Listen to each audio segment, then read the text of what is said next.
Hello, this is Tiffany. I'm back here with another Substack. I'm in my studio apartment. It's been stormy all day. It's super gray outside.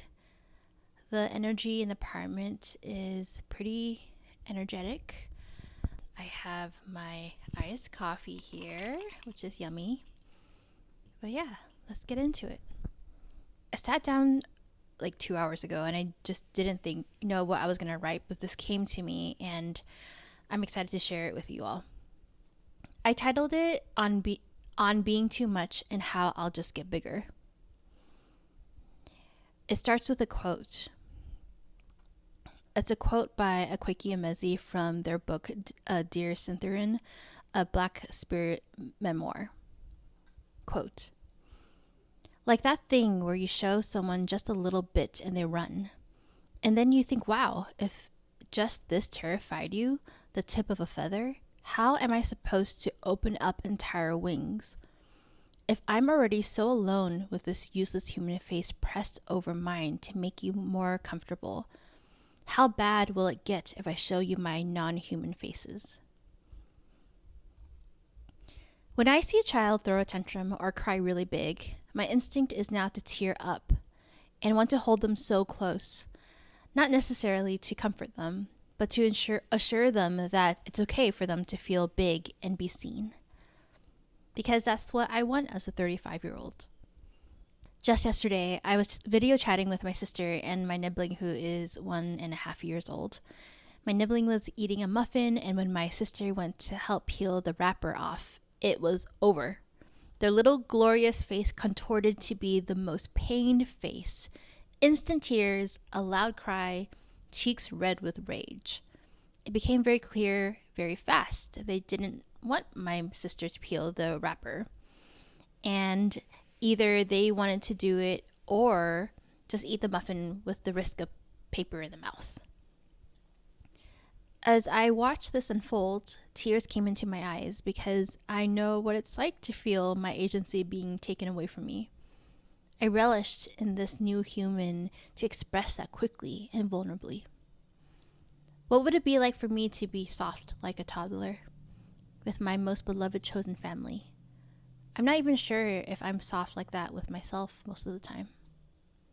And then I included this photo where it's family, it's my little sister's 5-year-old birthday party is happening. She's blowing out her candle and I'm standing behind her in an orange velvety shirt with a little bob and some bangs. And I'm about 8 years old in that photo. I remember when I was probably 8 or 9 years old, writing in my journal in the dark corner of my bedroom, that I had chosen to shut myself off from my emotions. It was a clear moment where I found a spell that I can summon any time. When I willed it to activate, it created this impenetrable bubble where everything was muffled on the outside and everything was okay on the inside. The only thing I needed to abide to is not to react to anything on the outside of the bubble or the spell wouldn't work. I wrote in my locket journal that if I was able to shut off my feelings, everything could slip off me. It won't hurt. In those next years, I perfected nonchalance, a kind of non-reactivity. Sometimes I fell for the trap and I let it all go at the same time, but for the most part, my new spell was key to feeling agency again. When my mother would rage and lose all control, I would look at her blankly and continue to do what I was doing without batting an eye. That would set her off more, and I knew that. I put myself on a pedestal as much as a 7-year-old could, high enough to see her exploding in her own suffering and thinking that I would never. It's so embarrassing to lose yourself like that. That loneliness echoes in me to this day. I never, thank God, have been socially alone.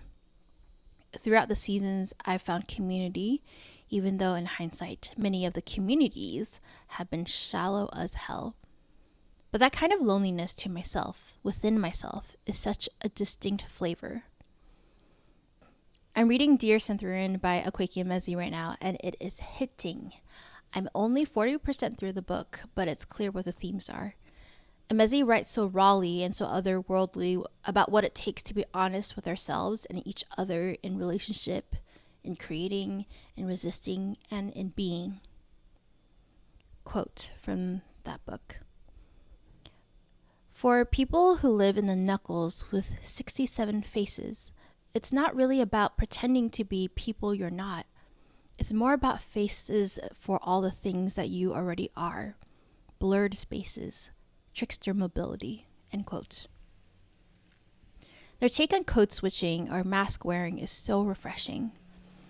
As a child, I had to put on that mask and summon that bubble to survive, to cope.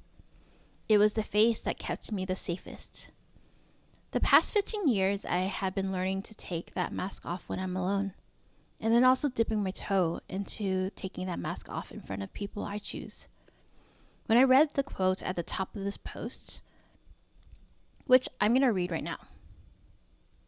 Quote, like that thing where you show someone just a little bit and they run.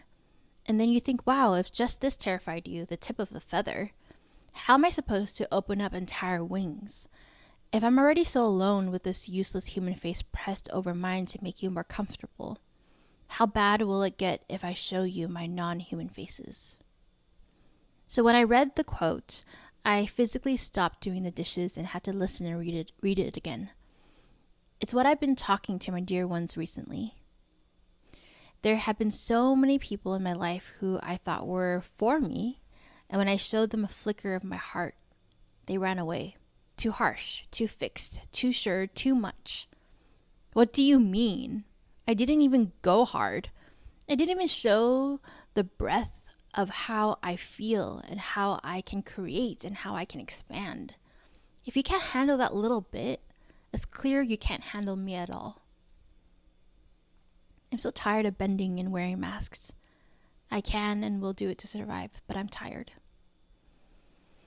Healing for me is to create enough space within myself to be huge and to feel big. With my babe, I've shown glimpses of my real emotion that I've never shown a partner. It's scary because I can feel my inner child watch and squint. We don't do that. We don't cry in front of people. We don't show them our tenderness. We don't get angry and show it. Healing is developing trust within myself that I can be big and not hurt or harm anyone. And I can express my feelings and not say things I don't mean. I can fill the room and still make space for people who have earned my trust. I'm still scared of being accused that I'm too much. The thing that keeps me rooted is when someone says I'm too much. Most likely they're just confessing their own fears. I've matured enough to know that I can never wait for people's permission to pursue what I want to see in my life and community in our world. As an Asian femme, I know too well what people expect me to be like. If I followed that, I would be married to a white man with children, church-going, have no stance on anything, a liberal, and my spirit would be dead.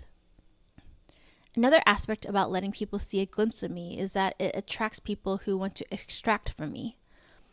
My people and I talk about this all the time because it happens to us all the time. People want to get close because I reflect something they want to acknowledge in themselves, like honest creativity.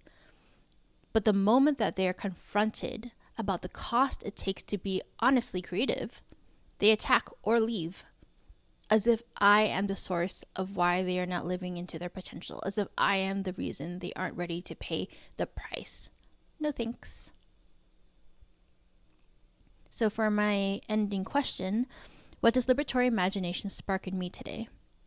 Where we, Black and brown folks, can feel deeply, express it, and be safe. It is an honor to be big in how we feel in the joy, fear, rage, bliss. It is an honor to witness it. White supremacy has stolen so much. I want us to wrap our younger selves in our arms and tell them it's okay to be big and to feel big. We will nourish them to feel safe with their emotions and teach them that they aren't their emotions. They ebb and flow. There is enough space. Yeah, that's it for now. I feel like I still have more things I want to write about, especially about how we can express ourselves, and be self-accountable. Also, I did write about how I can be big and express big and not hurt or harm anyone.